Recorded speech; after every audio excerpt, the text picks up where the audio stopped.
Hello students, my name is Jatin and today we are going to start a new chapter called Introduction to Microeconomics. It is chapter number 1 of class 11th. So let's begin.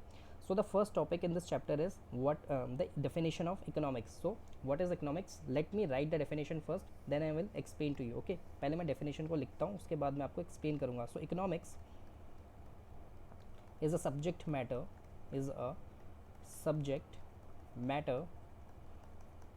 that focuses on rational management of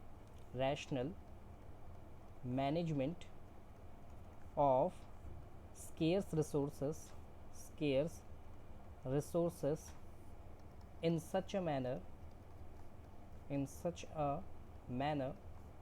that maximizes our economic gains at micro as well as macro level. ठीक है. So definition of economics is a subject matter that focuses on rational management of scarce resources in such a manner that maximizes our economic gains at micro as well as at macro level. Right. तो इसका मतलब ये है कि हमारी country के पास resources है. Resources मतलब which are useful to us. Resources मतलब which are useful to us. ठीक है. जैसे मिनरल्स चाहिए, कॉपर, आयरन, कोल, एल्यूमिनियम, ये सारे क्या हैं? मिनरल्स हैं. ये इंडस्ट्रीज़ को चाहिए. इंडस्ट्रीज़ इससे प्रोडक्ट बनाती है और प्रोडक्ट हमें सेल करती है. ठीक है. कंज्यूमर्स को सेल करती है. तो ये मिनरल्स क्या है? ये रिसोर्सेज हैं. ठीक है. कोल हो गया. कोल से हम एनर्जी प्रोड्यूस करते हैं. तो कोल क्या हो गया? ये रिसोर्स हो गया. ठीक है. ह्यूमन हो गए. ह्यूमन बींग्स जैसे अपनी अपनी सर्विसेज सब प्रोवाइड करते हैं ना. जैसे कोई टीचर है तो वो टीचिंग करता है. हॉस्पिटल में डॉक्टर्स होते हैं. वो सब क्या है? ये मैन पावर है हमारी. तो ये भी एक रिसोर्सेज है. स्किल्ड मैन पावर है तो ये भी एक रिसोर्सेज है. ठीक है.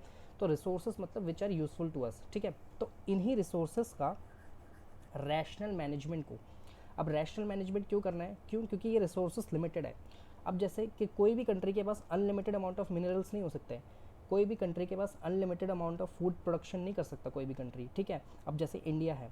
इंडिया की पॉपुलेशन है 121.09 करोड़ अभी प्रेजेंट पॉपुलेशन 2011 के सेंसस के अकॉर्डिंग. ठीक है.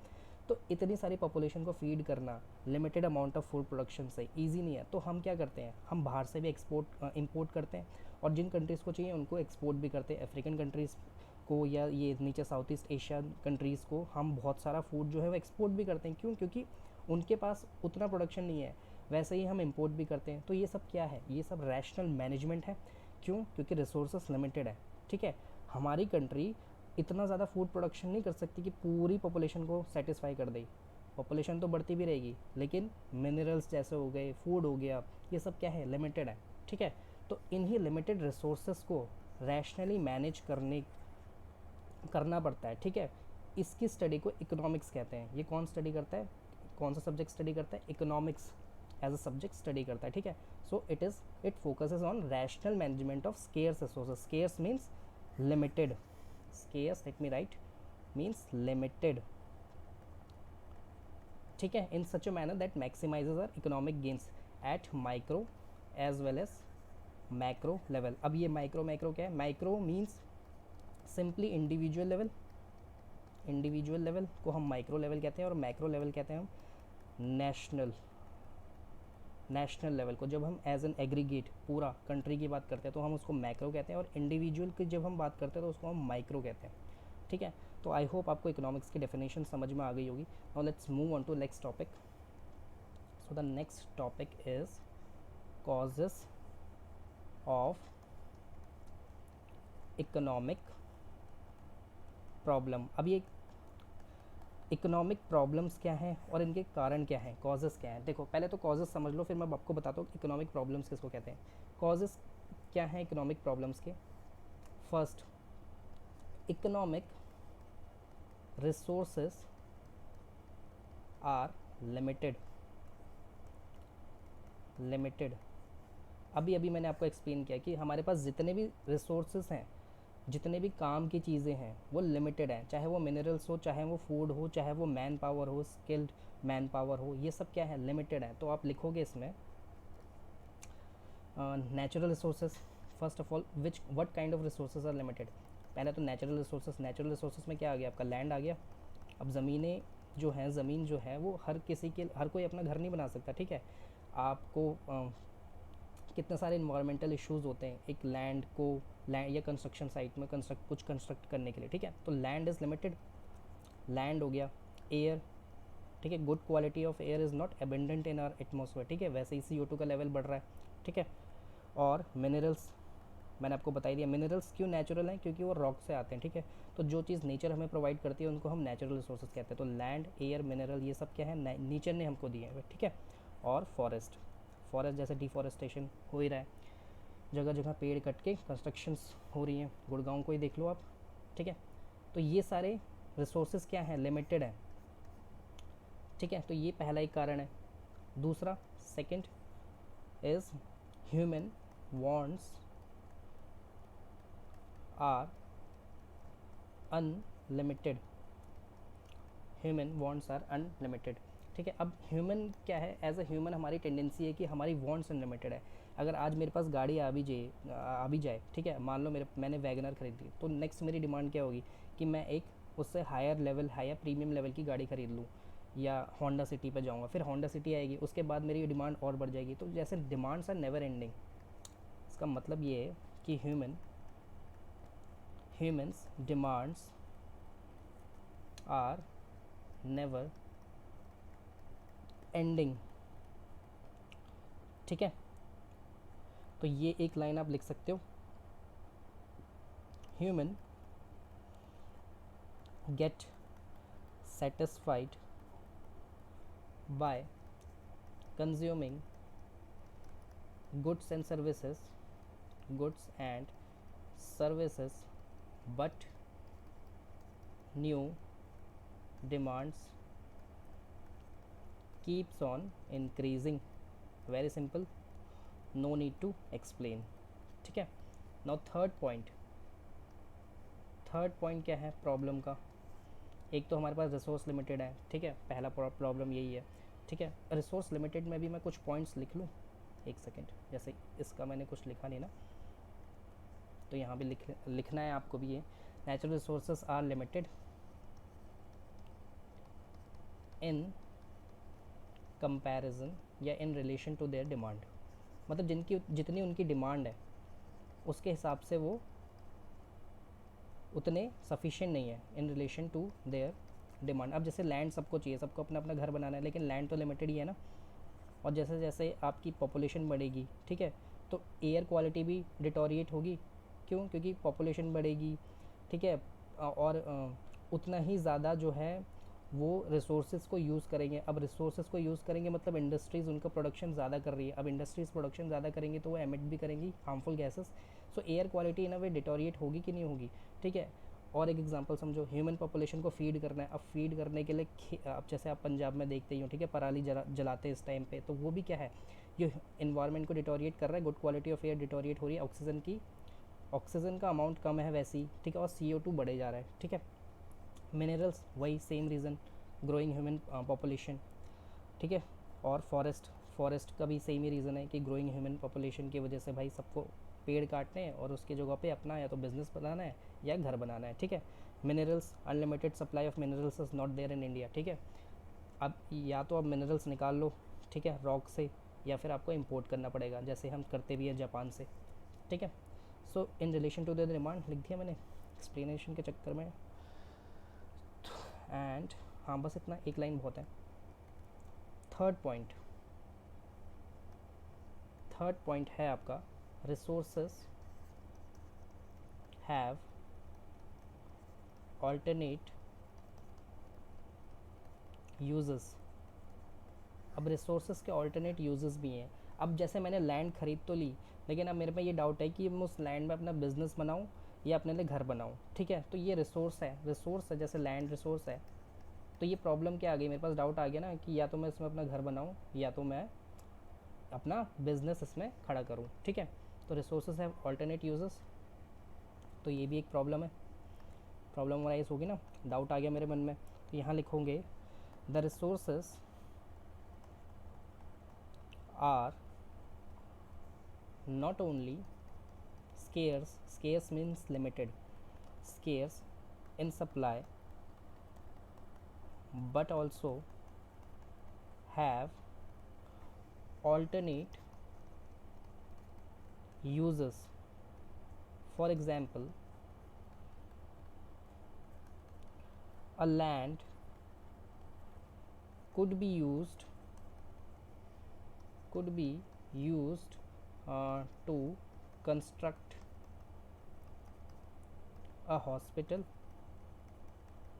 या तो हॉस्पिटल बना लो और टू कंस्ट्रक्ट अ स्कूल कह दो। अब एक लैंड है, ठीक है, अब या तो उसमें हॉस्पिटल बनेगा या स्कूल बनेगा। अब ये डिसाइड कैसे होगा कि क्या बनेगा? आपको डेटा देखना पड़ेगा कि किसकी ज़्यादा ज़रूरत है। अगर सफिशेंट अमाउंट ऑफ हॉस्पिटल्स हैं आपके एरिया में तो उसमें स्कूल बना लो, अगर सफिशेंट अमाउंट ऑफ स्कूल्स है तो हॉस्पिटल बनाओ, ठीक है। तो ये भी एक प्रॉब्लम है कि डिसाइड करना है केयरफुली कि उस लिमिटेड रिसोर्सेज में आपको क्या बनाना है अल्टीमेटली। अगर गलत डिसीजन ले लिया तो प्रॉब्लम हो जाएगी, ठीक है। तो ये हो गया आपके कॉजेज़ ऑफ इकोनॉमिक प्रॉब्लम, ठीक है। तो ये यहीं पे ख़त्म हो जाता है। अब सेंट्रल प्रॉब्लम्स हैं क्या एक इकोनॉमी के अंदर? सेंट्रल प्रॉब्लम्स क्या होती हैं? Central problems that every nation face, ठीक है, ऑफ एन इकोनॉमी, ठीक है। तो सबसे पहले ये बहुत इंपॉर्टेंट है, ठीक है, ये एग्ज़ाम में आएगा ही आएगा, very very important, 100% will come in your exam, ठीक है। तो सबसे पहला है व्हाट टू प्रोड्यूस। एक इकोनॉमी को क्या प्रोड्यूस करना है, ठीक है, what to produce. Okay, so let me write a statement first.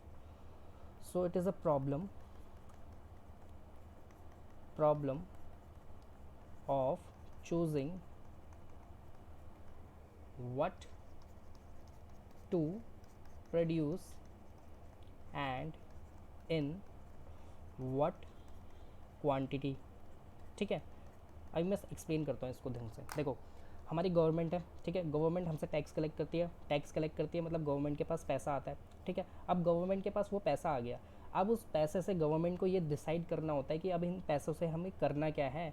Infrastructure develop करना है, या गरीबों में सब्सिडी देनी है, या फिर अपने पॉलिटिकल पार्टी को फंड करना है।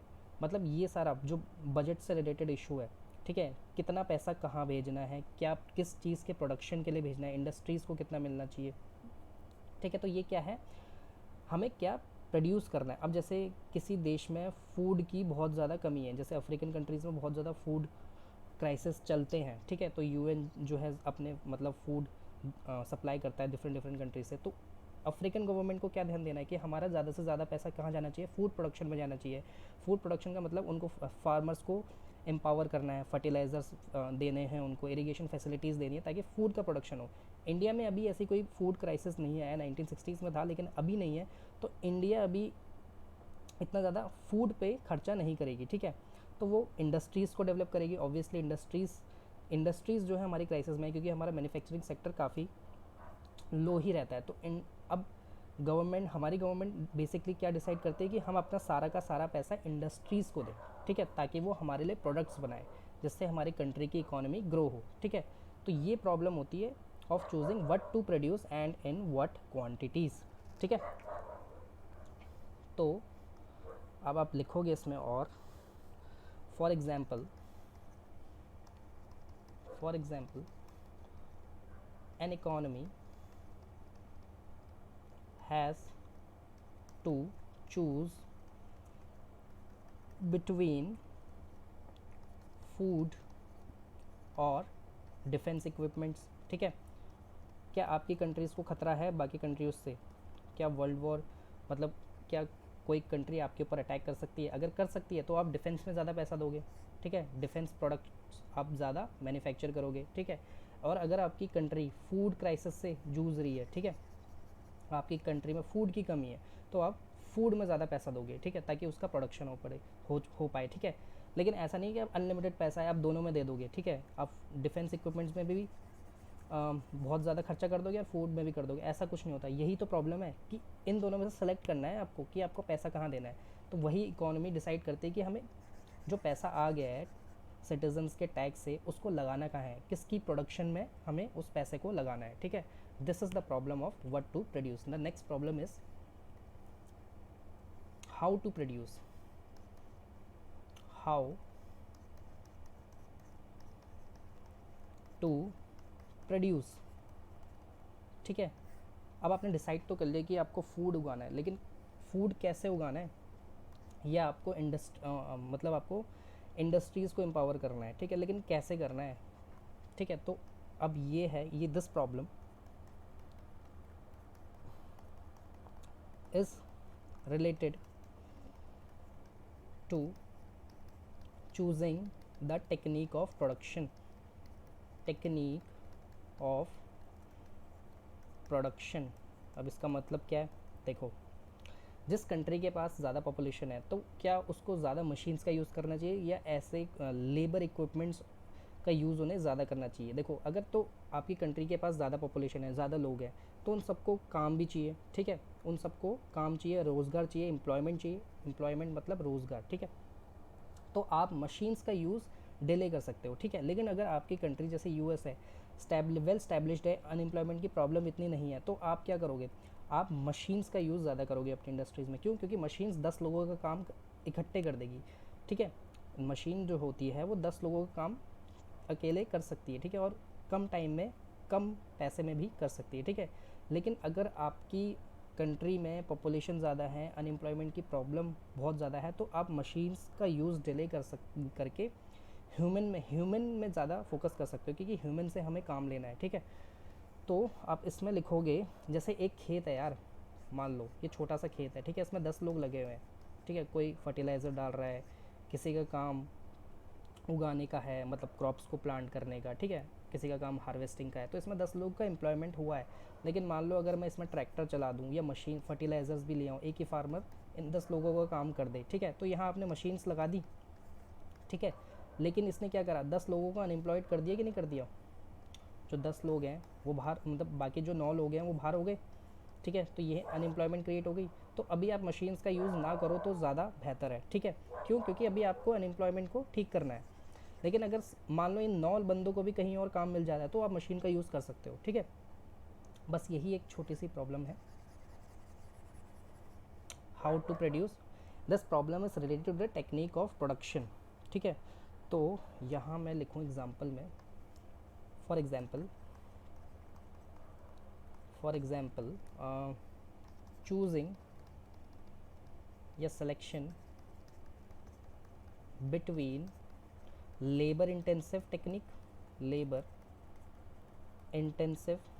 टेक्निक, ज़्यादा लेबर है जिसमें वो वाली टेक्निक लोगे, और कैपिटल मतलब पैसा लगा के मशीन लेना, ठीक है, कैपिटल इंटेंसिव टेक्निक, या जिसमें मशीन से आपको काम लेना है। अगर technique, if there is a problem of unemployment, there is a problem of unemployment में काम ना होना, बेरोज़गारी जिसको हम कहते हैं, unemployment, then a country should choose labor intensive technique and delay for capital intensive and vice versa.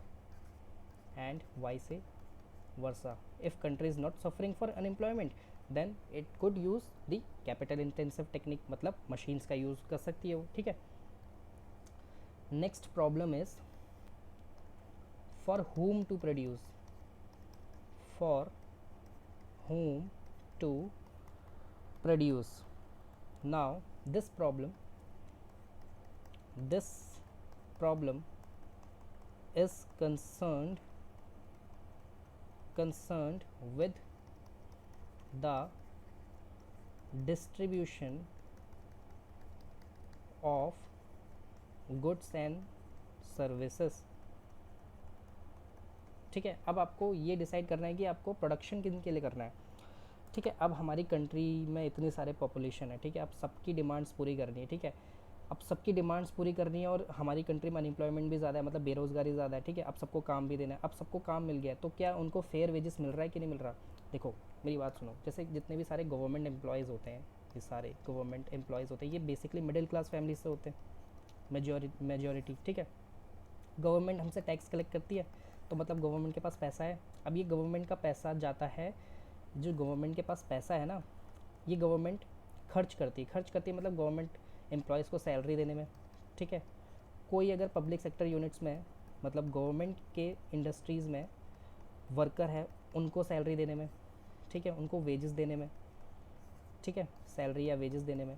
तो क्या इनकी सैलरी सफिशिएंट है, क्या इनका गुजारा हो पा रहा है, ठीक है, क्या इनको मतलब इनके काम के जितना मिल रहा है पैसा कि नहीं मिल रहा है, इन सब का ध्यान कौन रखता है? गवर्नमेंट रखती है, ठीक है।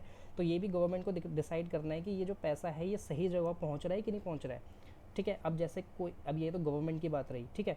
अब मान लो इस गवर्नमेंट की जगह कोई एंटरप्रेन्योर है, एंटरप्रेन्योर मतलब कोई बिजनेस है, बिजनेस के अंदर भी बहुत सारे वर्कर हैं, ठीक है। क्या इन वर्कर्स को फेयर वेजेस मिल रहा है कि नहीं मिल रहा है, ठीक है। ये भी इंश्योर करना है कि ये पैसा सही जगह बट रहा है कि नहीं बट रहा है। और एंटरप्रेन्योर क्या करेगा? जो एंटरप्रेन्योर है, जो बिज़नेस का मालिक है, वो अपने लिए प्रॉफिट भी रिटेन करेगा, ठीक है। तो प्रॉफिट वो कितना ले रहा है, ठीक है, ये एंटरप्रेन्योर के पास जाएगा, ठीक है। अब जिस लैंड पे वो बिज़नेस कर रहा है उसको रेंट भी देना है, तो रेंट कितना है? ये क्या है? ये पैसे का डिस्ट्रीब्यूशन है कि उस पैसे को कहाँ कहाँ डालना है, ठीक है। और वर्कर्स को वेजेस देगा, ठीक है, वर्कर्स को वेजेस देगा। और कैपिटल फ्रॉम बैंक, मतलब पैसा फ्रॉम बैंक, जो उसने बैंक से लोन लिया था, क्या उसको इंटरेस्ट दे रहा है कि नहीं दे रहा है? सो इंटरेस्ट भी देना है उसको, ठीक है, ब्याज। जो बैंक से उसने पैसा लिया था बिज़नेस स्टार्ट करने के लिए, उसको ही हम कैपिटल कहते हैं, तो उसको उसमें इंटरेस्ट भी देना है, ठीक है। तो जो पैसा वो कमा रहा है, या पैसा गवर्नमेंट कमा रही है या बिज़नेस ओनर कमा रहा है, ठीक है, उस पैसे का डिस्ट्रीब्यूशन कैसे होता है, यही हमारी थर्ड प्रॉब्लम है, कि distribution of goods and services, ठीक है। सो आप ये चारों लिखोगे, ठीक है, ये सिर्फ मैं इसको मिटा रहा हूँ, ठीक है। तो आप लिखोगे प्रॉफिट, वेदर, इसके आगे लिखोगे प्रॉफिट के आगे whether the owner is earning good profit or not, good amount of profit or not, of profit or not. अब ये प्रॉफिट कैसे उसका मतलब उसका गुड अमाउंट क्या है उस प्रॉफिट का, मतलब ये एंटरप्रेन्योर सही से कमा रहा है कि नहीं कमा रहा है, ये कैसे डिसाइड होगा? जब वो अपना माल बेचेगा, क्या उस माल की डिमांड है मार्केट में कि नहीं, ठीक है, तभी उसका उतना जितने ज़्यादा उसका माल बिकेगा उतना ज़्यादा उसका प्रॉफिट होगा, ठीक है।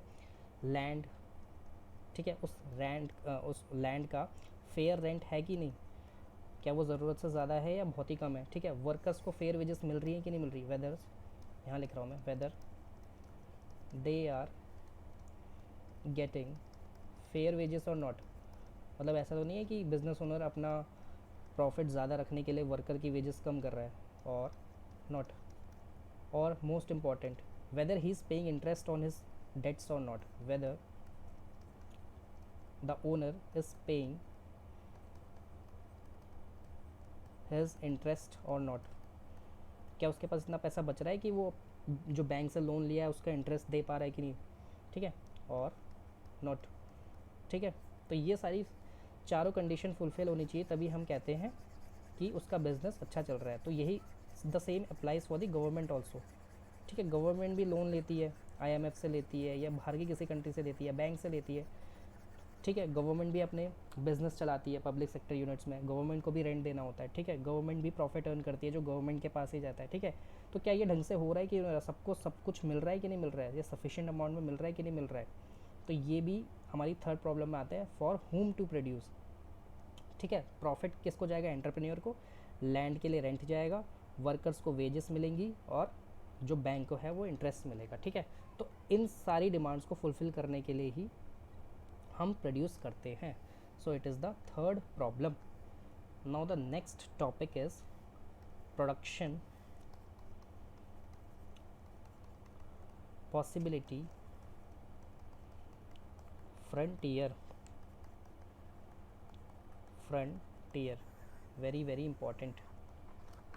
ठीक है, सो प्रोडक्शन पॉसिबिलिटी फ्रंटियर क्या है?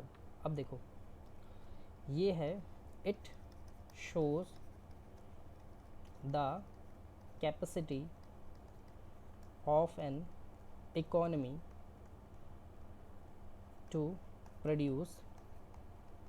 ठीक है, ये एक ग्राफ है, ठीक है, एक ग्राफ है जो दिखाता है कि इकोनॉमी की कैपेसिटी क्या है प्रोडक्शन की। ठीक है, तो ये एक इसको स्टडी करने के लिए हम एक सिंपल मॉडल अज्यूम करते हैं। उस मॉडल में हम सिर्फ दो ही गुड्स को प्रोड्यूस करेंगे। ठीक है, सो let me right the definition first. PPC, production possibility frontier या कर्व, ठीक है, is a combination which depicts all possible combination, sorry, PPC is a curve लिखना था, PPC is a curve which depicts all possible combination of two goods which an economy,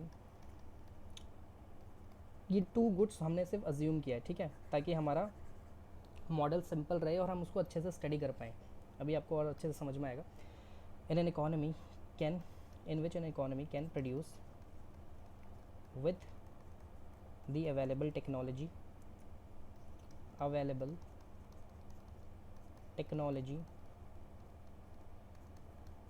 and full employment of resources. ठीक है, अब ये क्या है समझो। पहले तो ये एक मॉडल है जिसमें हम सिर्फ दो गुड्स ही प्रोड्यूस करेंगे, और तीसरी अजम्पशन है कि टेक्नोलॉजी जो है जिस टाइम पे हम प्रोड्यूस कर रहे हैं उस टाइम पे कोई नई टेक्नोलॉजी नहीं आनी चाहिए। ठीक है, जो टेक्नोलॉजी अवेलेबल है उसी को हम यूज़ करेंगे। ठीक है, और फुल एम्प्लॉयमेंट ऑफ रिसोर्सेज मतलब हमारे सारे रिसोर्सेज जो काम की चीज़ें हैं वो लगी हुई हैं प्रोडक्शन में। इन दोनों गुड्स के प्रोडक्शन में जितने भी लेबर है हमारी, मान लो लेबर हमारा रिसोर्स है, ठीक है, वो सारा एम्प्लॉयड है। ठीक है, कोई भी अनएम्प्लॉयड नहीं है। ठीक है, कोई खाली नहीं बैठा है, सब काम पे लगे हुए हैं। किस काम पे लगे हुए? इन दो गुड्स के प्रोडक्शन के काम पे लगे हुए हैं, ये हमने अज्यूम किया है। ठीक है, तो अजम्पशन आपको लिखनी है। पहले तो ये डेफिनेशन लिखोगे आप, उसके बाद अजम्पशन में लिखोगे अजम्पशन, अज्यूम क्या क्या किया है आपने।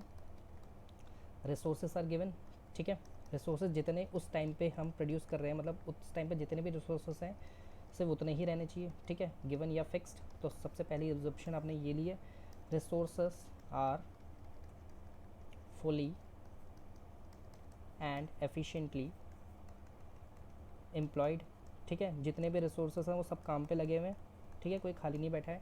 Technology is given, technology is fixed, जिस टाइम पे प्रोड्यूस हो रहा है उस टाइम पे जो भी टेक्नोलॉजी है वो फिक्स है, कोई भी नई इनोवेशन अभी नहीं हो रही है for the time being.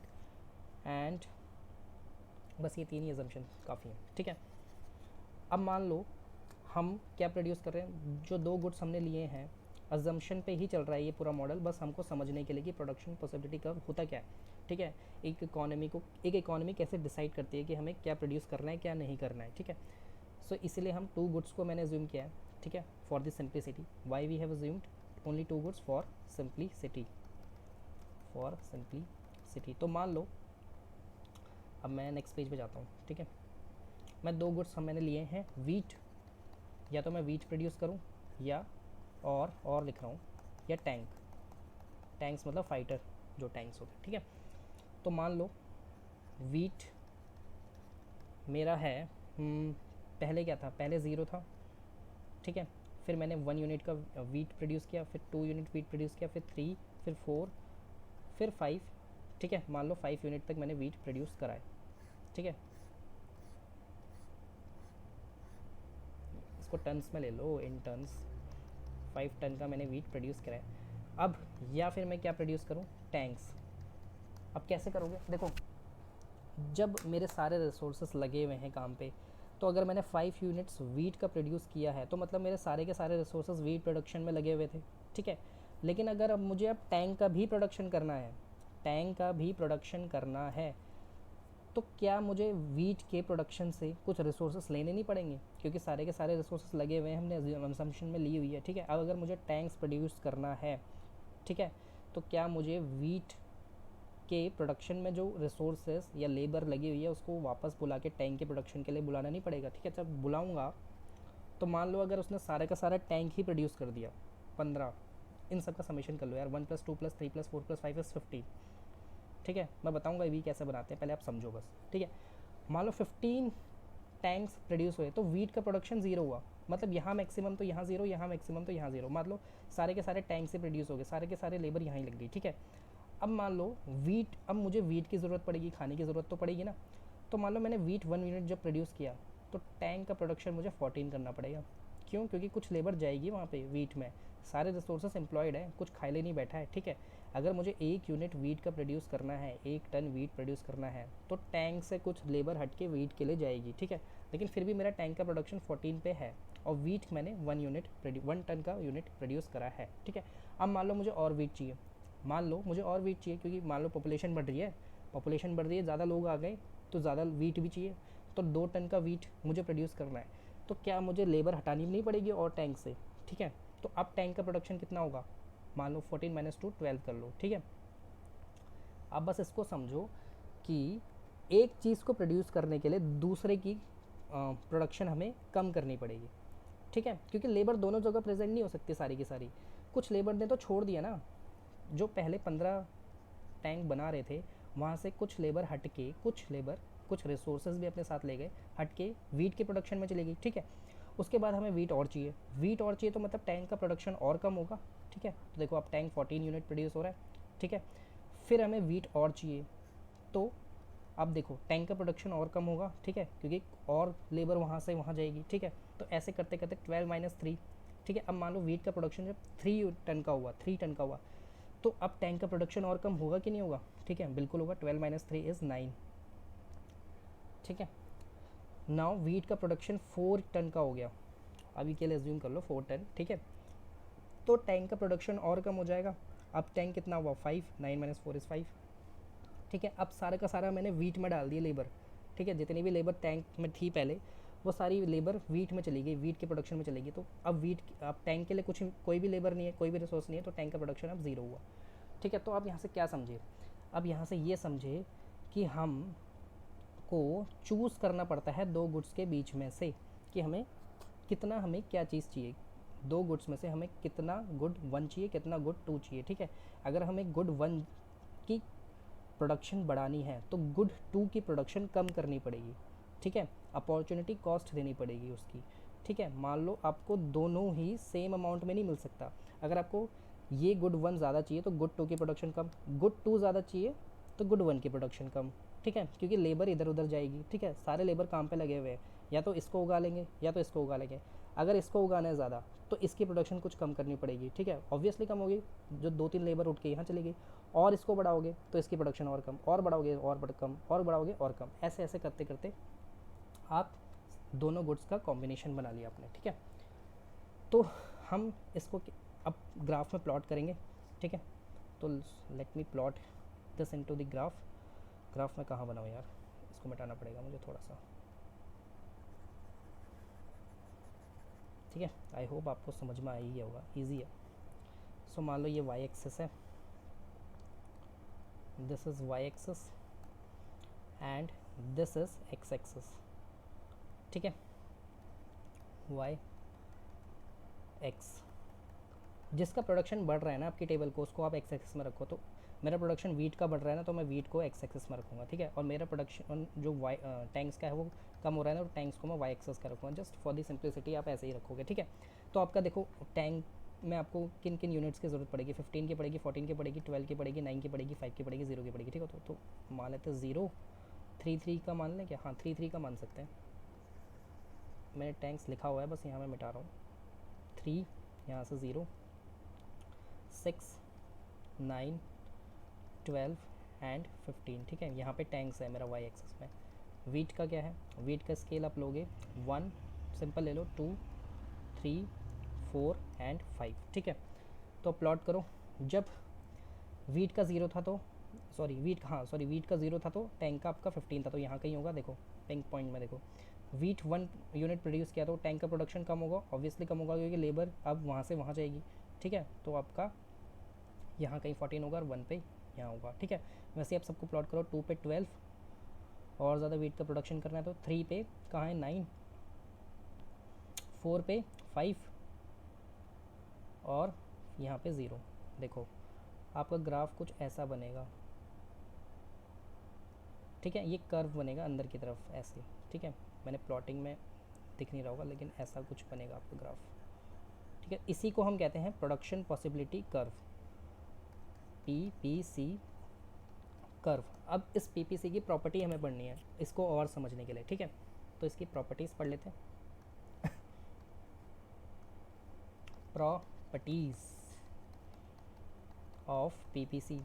So first property is PPC is downward sloping, downward sloping। अब इसका मतलब क्या है डाउनवर्ड स्लोपिंग, PPC नीचे को आ रहा है, देखो आप डाउनवर्ड स्लोपिंग है कि नहीं, अपवर्ड स्लोपिंग तो नहीं, अपवर्ड स्लोपिंग मतलब ऐसा होता है ग्राफ, ठीक है, ये ग्राफ होता तो ऐसा होता अपवर्ड स्लोपिंग, लेकिन ये तो डाउनवर्ड स्लोपिंग है ना। इसका मतलब क्या है, इसका मतलब ये है कि एक गुड की प्रोडक्शन करने के लिए अगर एक गुड को ज़्यादा प्रोड्यूस करना है ना तो गुड 2 का प्रोडक्शन गिराना पड़ेगा, इसीलिए ये डाउनवर्ड स्लोपिंग है। तो अब हम इसको लिखेंगे,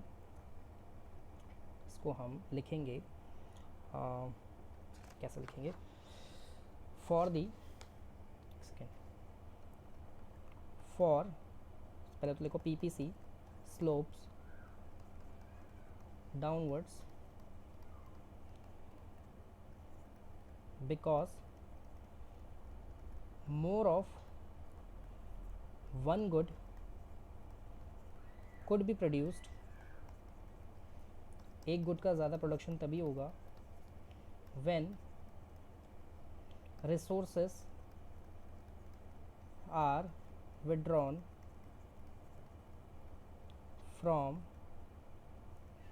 the production of other goods। मतलब वहाँ से रिसोर्सेस आपको हटानी पड़ेंगी, क्यों, क्योंकि देखो अब आप ये भी तो कह सकते थे ना कि नई लेबर ले आओ, ठीक है, दोनों गुड्स का प्रोडक्शन बनाओ, लेकिन हमने अजम्पशन में क्या लिया था कि रिसोर्सेज जितनी है उतनी ही यूज़ करनी है, रिसोर्सेज को मैंने फिक्स रखा था, लेबर हमारी फिक्स है, ठीक है, आप नए लेबर उगा नहीं सकते, न कि लेबर कम कर सकते हो, वो लेबर शिफ्ट होगी बस, ठीक है। सो मैंने अजम्पशन में यही ले लिया था कि बिकॉज, और ये तो अजम्पशन भी इसीलिए लिए क्योंकि ये रियलिटी भी है, कहीं ना कहीं प्रैक्टिकल है, because we have scarcity of resources, ठीक है। And next property is, so this was the first property, PPC is concave to the origin, अब concave क्या है, concave का मतलब ये है कि मान लो ये है आपका y एक्सेस, ये एक्सेस, कनकेव मतलब ऐसा शेप है, देखो PPC का ऐसा ही शेप होता है। अब ये क्यों होता है, because of increasing marginal opportunity cost. अब ये क्या है, मार्जिनल अपॉर्चुनिटी कॉस्ट। देखो मैंने टेबल बनाई थी, टेबल मैंने क्या बनाई थी, पहले मैं इसको मिटा लेता हूँ, ठीक है, मैंने ये टेबल बनाई थी, देखो वीट का प्रोडक्शन पहले 0 रखा, फिर 1 2 3 4, थोड़ा बड़ा वीट 0 1 2 3 4 और 5, और मैंने टैंक का प्रोडक्शन साइड में लिखा 15 15 माइनस 1 इज़ 14। 15 कैसा है, आप इन वीट का ना सारा प्लस कर लो, अब इसको इस टेबल को रट के चले जाओ या ऐसे भी कर लो, 15 minus 1 14, 14 minus 2 is 12, 12 minus 3 is 9, 9 minus 4 is 5, 5 minus 5 is 0, ठीक है।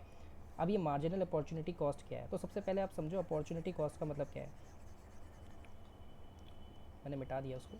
अपॉर्चुनिटी कॉस्ट का मतलब होता है the next best alternate for gone, opportunity cost the next best alternate for gone. अब मान लो पहले मतलब इसका एग्जांपल से मतलब समझो, मान लो मेरे पास 3 जॉब ऑफर्स हैं, 3 जॉब ऑफर्स हैं, ठीक है, एक है 10K की 10,000 की, एक है 15,000 की और एक है 20,000 की, ठीक है। अब मैंने सेलेक्ट कौन सी करी, ऑब्वियसली मैंने 20,000 की सिलेक्ट कर ली, ठीक है। तो मेरी नेक्स्ट जो मेरी अपॉर्चुनिटी कॉस्ट है वो क्या है, मेरी सेकंड बेस्ट क्या थे, सेकंड बेस्ट ऑप्शन था मेरा 15,000 वाली, ठीक है, क्योंकि थर्ड के जो 10K है वो तो थर्ड ऑप्शन है ना, थर्ड बेस्ट ऑप्शन है ना, तो मेरी अपॉर्चुनिटी कॉस्ट क्या हो गई इसमें 15,000, ठीक है। तो ये आपकी अपॉर्चुनिटी कॉस्ट मतलब होता है the next best alternate for gone. अगर 20,000 रुपये की जॉब मैंने डिनाई कर दी होती तो मैं कौन सी लेता, ठीक है, मैं 15K वाली लेता, तो वही मेरी नेक्स्ट बेस्ट ऑल्टरनेट था, ठीक है। तो इसका मतलब होता है अपॉर्चुनिटी कॉस्ट का मतलब होता है ये, ठीक है। अब यहाँ पे क्या है, मार्जिनल अपॉर्चुनिटी कॉस्ट। देखो एमओसी हम कैसे निकालते हैं, एमओसी निकालने का ना एक फॉर्मूला होता है, एमओसी मार्जिनल अपॉर्चुनिटी कॉस्ट। जितना रिसोर्सेज आपने सेक्रीफाइस किया, आपने टैंक सेक्रीफाइस कर रहे थे ना वीट का प्रोडक्शन बनाने के लिए, उसको ऊपर लिखते हैं हम, इसको कहते हैं हम डेल ऑफ, देखो मैंने टैंक्स को वाई एक्सेस में प्लॉट किया था ना, इसलिए मैंने डेल ऑफ वाई लिख रहा हूँ। डेल मतलब इसको डेल कहते हैं, ये जो ट्रायंगल का शेप है इसको डेल कहते हैं। डेल मीन्स चेंज, चेंज क्यों हो रहा है, क्योंकि मैं टैंक का प्रोडक्शन कम कर रहा हूँ ना, 15 से 14 हुआ तो मतलब चेंज हो रहा है ना टैंक के प्रोडक्शन में। और डेल एक्स, ठीक है, सेक्रीफाइस अपॉन गेन, ये सिंपल फार्मूला है आपका मार्जिनल अपॉर्चुनिटी कॉस्ट निकालने का। आपने क्या सेक्रीफाइस किया, क्या एक दूसरी चीज़ को गेन करने के लिए, ठीक है। जैसे मैंने वहाँ पे 15,000 की जॉब को सेक्रीफाइस किया था 20K की जॉब को लेने के लिए, ठीक है। तो यहाँ भी आप देखो, इसको हम कहते हैं मार्जिनल अपॉर्चुनिटी कॉस्ट। अब देखो सेक्रीफाइस आपने पहले में तो कुछ नहीं किया, ठीक है, क्योंकि आपने सारा का सारा टैंक ही बनाया अभी, ठीक है, वीट आपने कुछ भी प्रोड्यूस नहीं किया, तो यहाँ आप डैश लगाओ सबसे पहला यूनिट, ठीक है। एक सेकेंड, जो सेकेंड यूनिट है देखो, टैंक कितना कम हुआ है, ऊपर सेक्रीफाइस आएगा ना, डिनोमिनेटर में गेन आएगा, ऊपर सेक्रीफाइस आएगा। टैंक कितना कम हुआ, 1 यूनिट का, कम कितना हुआ, चेंज आपका 15 माइनस 14 यानी 1। और वीट कितने से बड़ा है, 0 to 1 हुआ है ना, तो फर्स्ट जो आपका ये होगा अपॉर्चुनिटी मार्जिनल अपॉर्चुनिटी कॉस्ट 1:1 होगा, ठीक है। समझो अभी आप, अब नेक्स्ट यूनिट के लिए आओ। अब जब आपने टैंक 12 यूनिट का 12 टैंक प्रोड्यूस किए, तो अपने वीट को एक यूनिट गेन किया, लेकिन पहले टैंक कितना प्रोड्यूस हो रहा था 14, अब कितना हो रहा है 12, तो 14 माइनस 2 इज़ 2, ठीक है। 2 यूनिट टैंक, 2 टैंक्स आपने सेक्रीफाइस किए 1 यूनिट का गेन करने के लिए, नीचे 1 यूनिट का गेन आया देखो, फिर 2:1, ठीक है। थर्ड के लिए देखो और समझो, समझ में आएगा क्यों नहीं आएगा, ईजी तो है। पहले 12 टैंक्स आप प्रोड्यूस कर रहे थे, अब कितना कर रहे हो 9, ठीक है। कितने का सेक्रीफाइस हुआ 3 यूनिट्स का, किस चीज़ के लिए, वीट के गेन के लिए, 2 से 3 से गेन के लिए, ठीक है। तो 1, 2 से 3 तो 1 ही होता है ना, डिनोमिनेटर में गेन आ रहा है तो ये हो जाएगा आपका 3:1, ठीक है। अब 9 टैंक्स आप प्रोड्यूस कर रहे थे, ठीक है, अब 5 कर रहे हो। 5 क्यों कर रहे हो, क्योंकि आपने रिसोर्सेज वहाँ दिए वीट के प्रोडक्शन के लिए, तो 9 माइनस 5 इज़ 4, ठीक है। और 3 से 4 हुआ है गेन आपका, ठीक है, तो 1 यूनिट का गेन हुआ है ना, क्योंकि तो 4:1, ठीक है। नेक्स्ट क्या है, 5 माइनस 0 इज़ 5, और 4 से 5 हुआ, ठीक है, तो ये 5:, तो ये सब आपके क्या है, ये सब आपके अपॉर्चुनिटी कॉस्ट है, ठीक है। पहले 1:1, फिर 2:1, फिर 3:1, फिर 4:1, और ये 5:1। देखो सब इंक्रीज हो रहा है कि नहीं हो रहा है, पहले 1 था, अब 2 हुआ, फिर 3 हुआ, फिर 4 हुआ, फिर 5 हुआ। तो इसी की वजह से आपका जो पीपीसी है उसकी शेप कनकेव बनती है, ऐसी ऐसे। अब कनकेव ही होता है तो कन्वेक्स कैसा होता है, देख लो, कन्वेक्स की शेप ऐसा होता है, कन्वेक्स ऐसा। जब ग्राफ ऐसा बनता है ना तो इसको कहते हैं हम कन्वेक्स, और जब ऐसा बनता है ना ओरिजिन की तरफ पॉइंट होके, उसको हम कहते हैं कनकेव, ठीक है। ये कनकेव लिखा हुआ है, ठीक है, कनकेव कहते हैं, ठीक है। ओरिजिन से ओरिजिन की तरफ झुका हुआ, ठीक है, तो उसको हम कहते हैं कनकेव शेप। और ये क्यों होता है, इंक्रीजिंग मार्जिनल अपॉर्चुनिटी कॉस्ट। तो आपको क्या लिखना है, PPS concave to the origin, why, because of increasing marginal opportunity cost, ये लिखोगे, फिर आप ये टेबल बना के दिखाओगे, ठीक है। तो प्रॉपर्टीज़ आपको समझ में आ गई, ठीक है। अब नेक्स्ट पीपीसी क्या है वो भी आपको समझ में आ गया, प्रॉपर्टीज़ आपको समझ में आ गई, ठीक है। अब थोड़ा छोटे मोटे कंसेप्ट और रहते हैं। मान लो ये पीपीसी है, 2 गुड्स का, 2 गुड्स हमने अज्यूम किए हैं सिंप्लिसिटी के लिए, ऐसा पीपीसी होता है, ठीक है। वाई एक्सेस, ये एक्सेस मेंशन कर देना, मार्क्स कटेंगे। ओरिजिन भी मेंशन करना है। मान लो जब आप पीपीसी के ऊपर हो ना, तो आपने फुल एम्प्लॉयमेंट ऑफ रिसोर्सेज लगा रखे, सारे रिसोर्सेज लगा रखे, ठीक है, और आपका इकोनॉमी इतना मैक्सिमम प्रोड्यूस कर सकता है, ठीक है।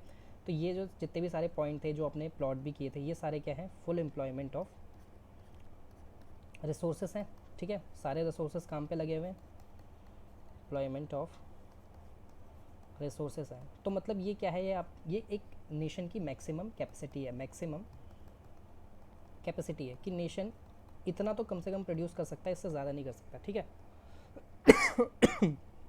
क्या हो गया, अगर मान लो वो इकोनॉमी दोनों गुड्स का प्रोडक्शन पीपीसी के अंदर कहीं करती है, मान लो इस कॉम्बिनेशन में करती है, ठीक है, कोई होगा ये 0.5 होगा मान लो और ये 3 होगा, मतलब पीपीसी के अंदर है वो, जितनी इकोनॉमी की कैपेसिटी है उससे कम अगर वो प्रोड्यूस करती है, यानी पीपीसी के अंदर है, तो अगर मैं लिख दूँ इनसाइड पीपीसी अगर वो प्रोड्यूस कर रही है, क्यों चिल्ला रहे इतना बच्चे, ठीक है, inside PPC if the point lies, तो या तो इकोनॉमी ने अंडर यूटिलाइजेशन ऑफ रिसोर्सेज किया है, मतलब सारे रिसोर्सेज काम पे नहीं लगाए हैं, अंडर यूटिलाइजेशन ऑफ रिसोर्सेज उसने किया हुआ है, ठीक है, सारे रिसोर्सेज को उसने काम पे नहीं लगाया, ठीक है। और अगर पीपीसी बाहर करती है प्रोड्यूस यहाँ पे, ठीक है, तो इसका मतलब क्या है, न्यू टेक्नोलॉजी आ गई है, ठीक है, या न्यू रिसोर्सेस आ गए हैं, न्यू रिसोर्सेस अवेलेबल हो चुके हैं इफ़ आउटसाइड पीपीसी, ठीक है। तो ये है आपके दो छोटे छोटे टॉपिक। अब मैं और देख लेता हूँ और टॉपिक कुछ बचे हुए हैं क्या।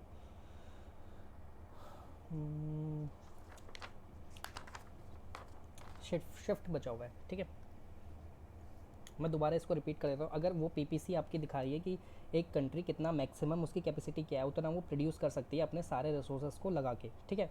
अगर वो पीपीसी के अंडर प्रोड्यूस कर रही है, मतलब सॉरी पीपीसी के अंडर उसका प्रोडक्शन लाई करता है, ठीक है, यहाँ पे मान लो ये पॉइंट एफ है तो मतलब या तो उसने सारे रिसोर्सेज को यूज़ नहीं किया है, सारे लेबर काम पे नहीं लगाए, या फिर वो लेबर अपना पूरा एफिशिएंसी नहीं दे रहे हैं, पूरी मेहनत नहीं कर रहे हैं, वो अंडर यूटिलाइज हो रहे हैं रिसोर्सेज, ठीक है। या तो अंडर यूटिलाइजेशन ऑफ रिसोर्सेज या क्या लिखोगे, अंडर एम्प्लॉयमेंट ऑफ रिसोर्सेज, नहीं बस इतना काफ़ी है वैसे, ठीक है। अब हम करते हैं shift in PPC, can PPC shift, ठीक है। हाँ मैंने आउटसाइड का नहीं बताया ना, आउटसाइड पीपीसी मतलब देखो अगर ये दो पॉइंट है ना यहाँ पे, ये और ये पॉइंट, मतलब या तो न्यू टेक्नोलॉजी आ गई उस कंट्री के पास, उस टेक्नोलॉजी ने उसका प्रोडक्शन बना दिया है, मतलब उसकी कैपेसिटी से ज़्यादा प्रोड्यूस कर रहे हैं, या न्यू रिसोर्सेज या न्यू लेबर उनके पास आ चुकी है, ठीक है तो वो आउटसाइड पीपीसी जाएंगे। अब हम कहेंगे can PPC shift, yes, how, देखो दोबारा बनाते पीपीसी, ये है यहाँ पे, ठीक है, ये पीपीसी है, शिफ्ट कैसे होगा, यहाँ पे मान लो ये पीपीसी आउटवर्ड शिफ्ट हो गया, पहले हम कहते हैं right word, right shift of PPC, why, देखो न्यू टेक्नोलॉजी आ गई है जिसने दोनों गुड्स का प्रोडक्शन बना दिया है, वही सेम रीज़न, न्यू टेक्नोलॉजी उस इकोनॉमी के पास आ चुकी है, has arrived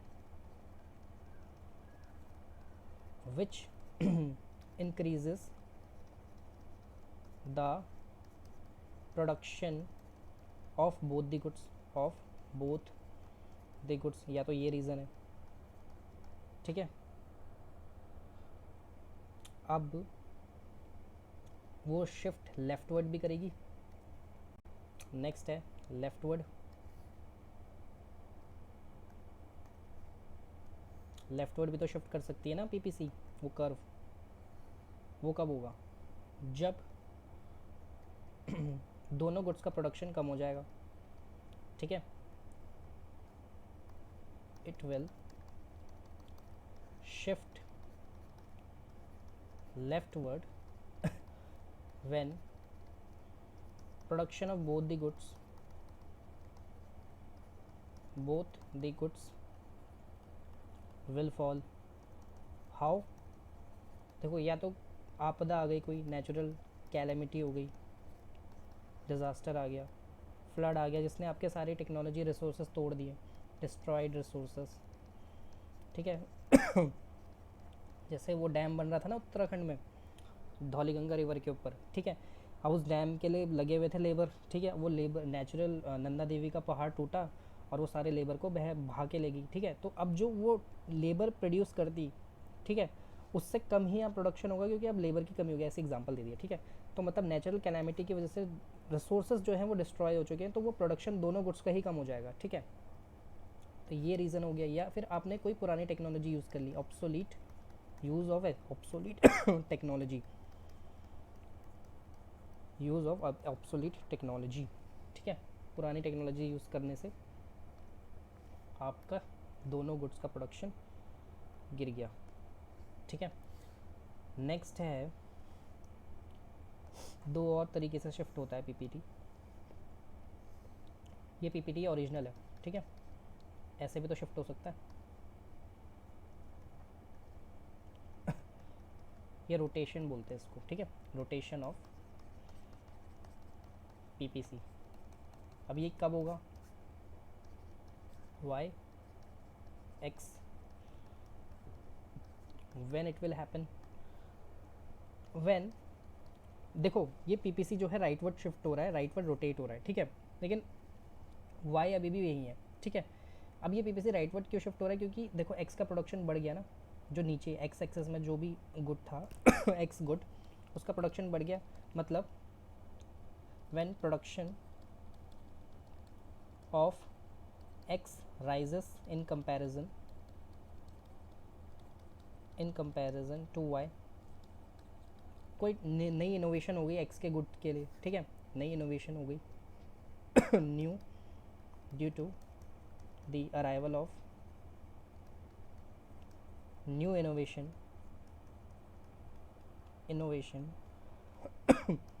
for good X खांसी क्यों हो गई मुझे, फॉर गुड एक्स, ठीक है। मान लो ये गुड एक्स है, ठीक है।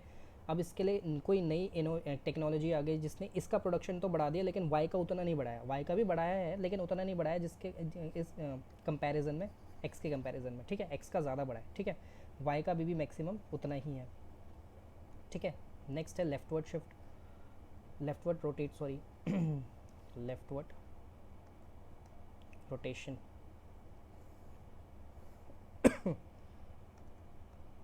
अब नहीं खांसूंगा।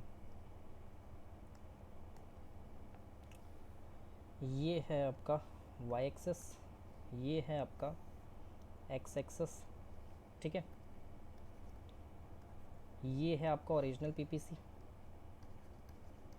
ठीक है। और यहाँ आपका ये पीपीसी इस तरफ शिफ्ट हो गया, वही same reason for good Y good, ठीक है, due to invention in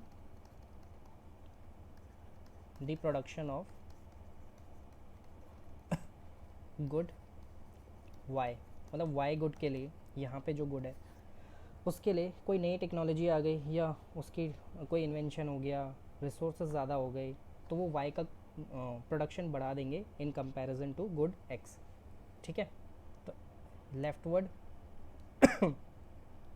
rotation का मीनिंग ये है, ठीक है।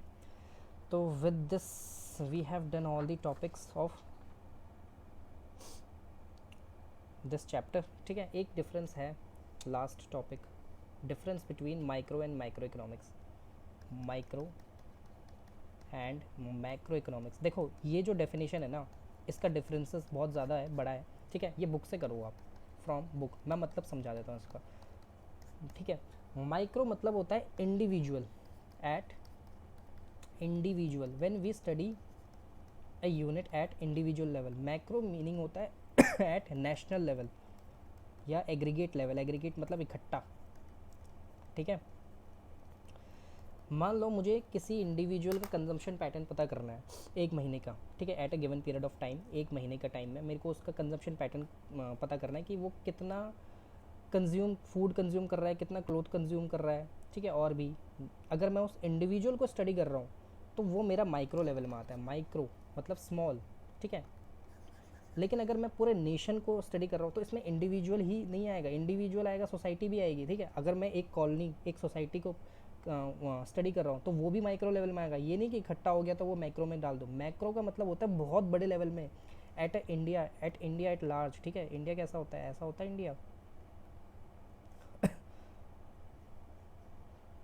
ठीक है। अगर मैं पूरे इंडिया को स्टडी कर रहा हूँ ना तो वो मेरा आएगा मैक्रो लेवल में, ठीक है। पूरे इंडिया को मैंने स्टडी करा है यहाँ पे, ये माइक्रो लेवल है, ठीक है।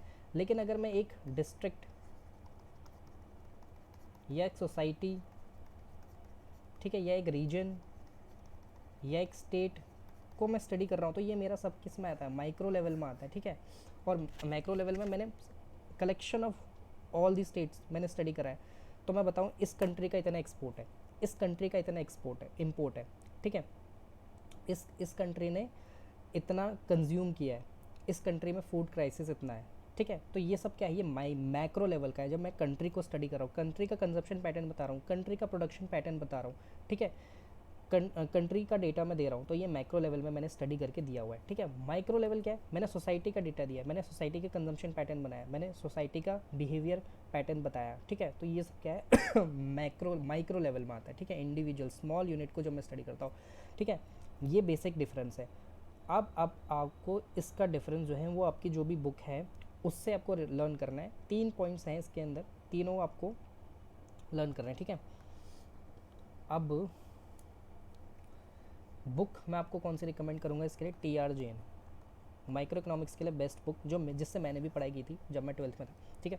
टी आर जैन आप यूज़ कर सकते हो, और अगर आपके पास इसके अलावा कोई और बुक है तो आप उसको भी पढ़ सकते हो, लेकिन मैं प्रेफर करूँगा वो टी आर जैन को करूँगा, ठीक है। रिकमेंड भी मैं इसी को ही करूँगा, ठीक है। So thank you so much. In the next video will do chapter number 2 और दिस इज़ ऑल। मेरे ख्याल से ख़त्म ही हो गया है और कोई कुछ है नहीं इस चैप्टर में, ठीक है। एक पॉजिटिव और नॉर्मेटिव इकोनॉमिक्स में डिफरेंस है वो भी कर लेते हैं जल्दी जल्दी से, छोटा सा टॉपिक है, डिफरेंस इन आता ही है, normative economics and positive economics. अब ये दोनों क्या है देखो, पॉजिटिव इकोनॉमिक और normative economics tells what should B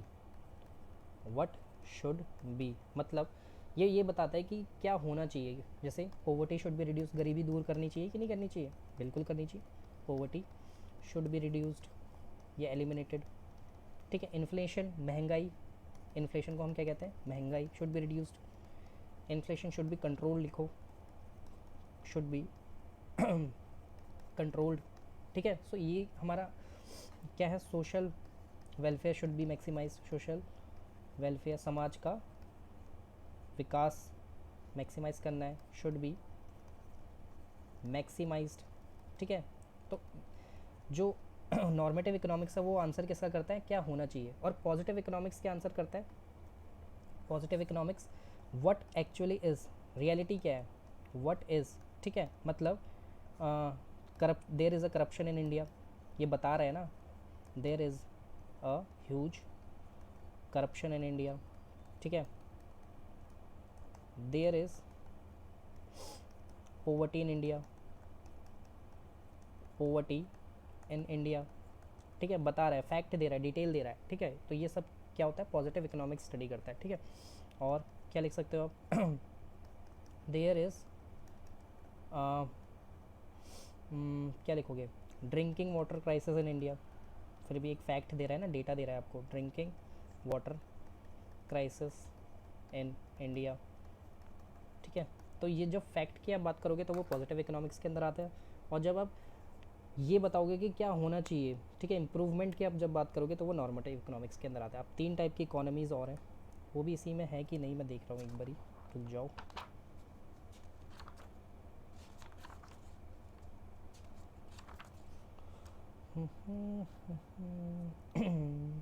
है या नहीं, मेरे ख्याल से वो नहीं है इसमें।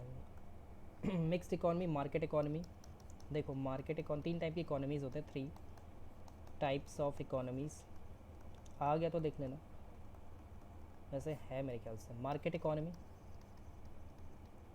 एक होती है, सेकंड सेकंड इकोनॉमी कौन सी कहेंगे हम, ठीक है, सेंट्रली प्लान्ड इकोनॉमी कह सकते हो, सेंट्रली प्लान्ड इकोनॉमी। और थर्ड टाइप की इकोनॉमी होती है आपकी मिक्स्ड इकोनॉमी। जल्दी जल्दी से समझ लो। मार्केट इकोनॉमी क्या होती है, जिसमें गवर्नमेंट का रोल मिनिमम होता है, ठीक है, where the role of government is minimum, ठीक है। आपको जैसे बिजनेस करना है, जितना मर्जी पोल्यूशन करना है, जितनी मर्जी वेजर सॉरी अपने वर्कर्स को एक्सप्लॉयट करना है आप करो, गवर्नमेंट दखल अंदाजी नहीं करती, ठीक है। सो ये इसको हम कहते हैं मार्केट इकोनॉमी। मार्केट इकोनॉमी का सबसे अच्छा एग्जांपल है यूएस। यूएस में ऐसा नहीं है कि गवर्नमेंट का रोल नहीं है लेकिन वो मार्केट इकोनॉमी के अंदर आता है, वेयर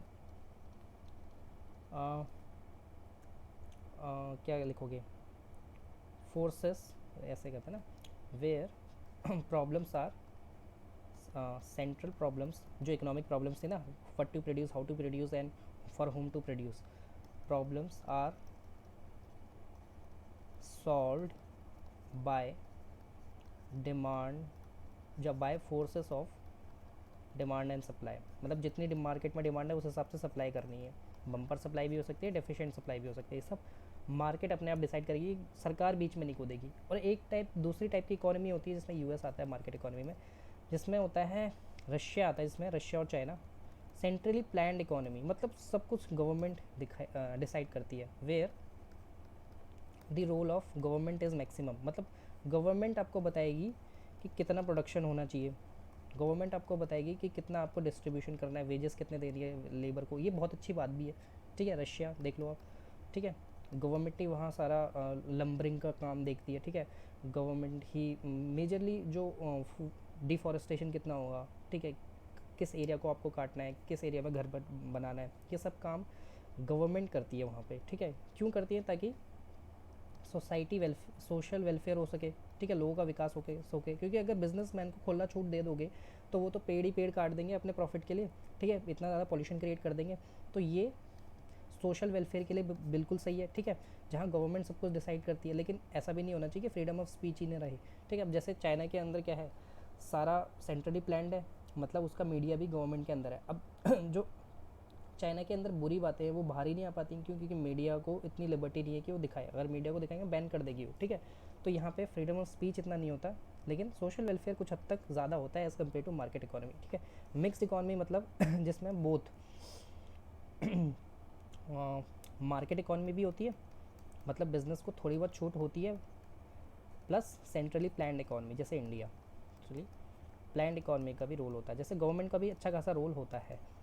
जैसे अगर मैं एग्जांपल दूँ तो गवर्नमेंट का रोल इसमें यहाँ पे होगा 51% और मार्केट का रोल होगा 49%, मतलब जो बिज़नेस है, मार्केट इकोनॉमी है, उसको भी फ्रीडम दी जाती है, लेकिन गवर्नमेंट बीच में इंटरफेयर करती रहेगी। कैसे करेगी, जैसे मान लो बिज़नेस ने डिसाइड किया कि मैं 50 रुपये की वेजेस वर्कर को दूंगी, ठीक है, लेकिन गवर्नमेंट कहेगी नहीं, इस 50 को बढ़ा के आप 80 रुपये करो ताकि वर्कर को फेयर वेजेस मिल सके, ठीक है। तो गवर्नमेंट यहाँ ध्यान रखती है लोगों का, सिटीजन्स का, ठीक है, लेकिन बिज़नेस को भी थोड़ी बहुत छूट देती है, ठीक है। तो ये जब दोनों मिलके काम करते हैं ना, नेहरू जी ने 1944 में बॉम्बे प्लान में यही डिसाइड किया था कि हम मिक्स्ड इकोनॉमी की तरफ जाएंगे, जहाँ पे हम बिज़नेस को भी ग्रो करेंगे और बीच बीच में हम भी सपोर्ट के लिए आते रहेंगे। जैसे मान लो कोई बिज़नेस ग्रो नहीं कर पा रहा तो गवर्नमेंट कुछ फंड रिलीज़ कर देगी उसके लिए, ठीक है, चल तू अपना ग्रो कर ले, ठीक है। तो गवर्नमेंट बीच बीच में इंटरफेयर करती रहेगी, गवर्नमेंट और बिज़नेस साथ साथ में चलते हैं, मार्केट साथ साथ में चलती है, इसको हम कहते हैं मिक्स्ड इकोनॉमी। सबसे अच्छा एग्जाम्पल इंडिया, इंडिया, ठीक है, ठीक है। अब इस चैप्टर में कुछ भी नहीं बचा है, ठीक है। अब लिख लोगे ना इसको अपनी इंग्लिश की लैंग्वेज में बना के, where central problems are solved by both government and market forces. Market forces मतलब जो मार्केट इकोनॉमी है, free forces, demand and supply की फोर्सेस, ठीक है। So this chapter has been completed now. ठीक है, थैंक यू सो मच.